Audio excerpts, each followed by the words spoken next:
পাকিস্তান এই দেশটা যে আসলে কিভাবে টিকে আছে, বেঁচে আছে আমার ভাবতেও কষ্ট লাগে।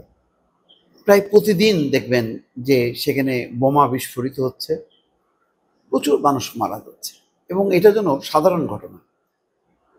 আজকে দেখেন বৃহস্পতিবার আহ, সেই ঘটনা পাকিস্তানে রাজনৈতিক র্যালিতে বোমা হামলা, নিহত 15।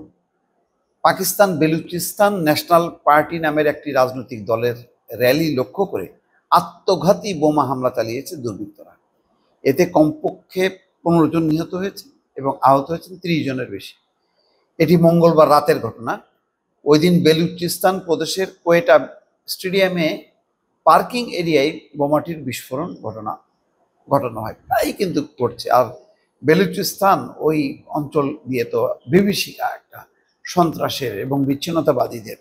কারা করছে, কারা ঘটাচ্ছে, এর কোনো তদন্তও নাই, এগুলি কোনো নিয়ন্ত্রণ হবে তারও কোনো মানে শঙ্কা নেই। অথচ এই দেশটা এই অবস্থার মধ্যে ভারতের সাথে ফাইট দিচ্ছে।